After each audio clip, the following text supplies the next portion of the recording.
a service of CNC Worldwide. The Daily is a service of CNC and Jib Jab Greetings. I'm Bud Lowell. Your full AccuWeather forecast is always on top of your CNC local page. Politics in the news today, with New York State Senator Jim Alesi deciding not to seek re-election this year. Other Monroe County elected officials are looking to move up. In quick succession, Democrat Ted O'Brien and Republican Sean Hanna announced their candidacies Thursday for the 55th, which covers much of the east side of Monroe County. O'Brien is a Monroe County legislator from Arundequoit, and Hanna is a Mendon resident, currently a member of the New York State Assembly. Their way into the race was made easier, particularly for Sean Hanna, when Senator Alesi decided not to seek another term. He would have faced a bruising primary against Hanna and possibly other Republicans who want the job too. Both candidates left no doubt on what they see as the #1 issue. Here's Assemblyman Hanna. Our taxes are too high and our regulations are stifling. Businesses are leaving, they're taking the jobs with them, and our families are following those businesses. That's unacceptable. And Hanna says the Republican way of controlling spending and cutting taxes is the best way to stimulate jobs. Ted O'Brien says the right way is to have someone who would fight for the middle class, not the wealthy. My daughter came back from her 3rd grade class yesterday and was really sad because one of the kids in her class is moving to New Mexico to live with relatives because her parents aren't making ends meet. And to me, the fundamental thing that's important about this race is the ability to work with the governor and the regional economic development councils and find ways to create jobs that improve our economic development activities here in Rochester. Each candidate had the support of his party's chairman and other elected officials from their respective sides. The question now is, will a more conservative Republican like Hanna draw on the same base that kept the more moderate Senator Alesi in office since 1996, often with support from moderate Democrats?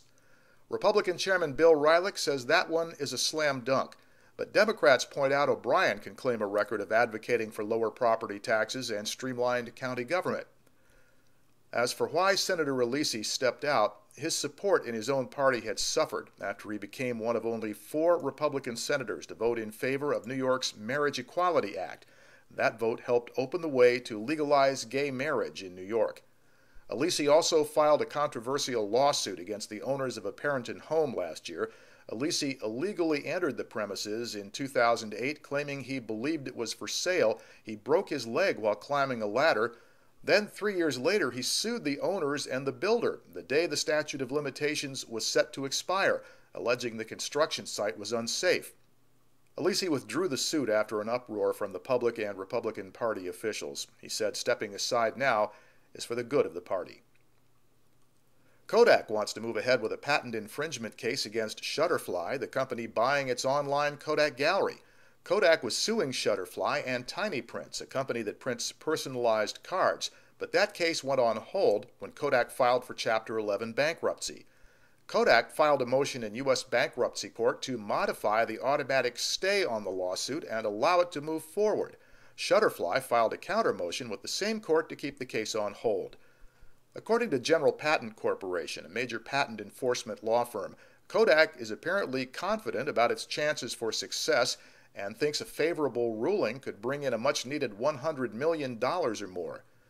Meanwhile, Kodak is selling its Kodak gallery to the same Shutterfly company for $23.8 million as part of its restructuring. Kodak acknowledges this is a rare instance where the debtors themselves seek modification of the automatic stay, and according to Shutterfly, that in itself is reason enough for the court to throw out the Kodak motion. Shutterfly says Kodak is trying to take advantage of the bankruptcy law to split the 2 patent cases so that only the one Kodak thinks it can actually win will go forward. A Utica area man went home from Strong Memorial Hospital this week, 6 weeks after receiving a life-saving heart transplant. Mike Haysham got his new heart on March 21st.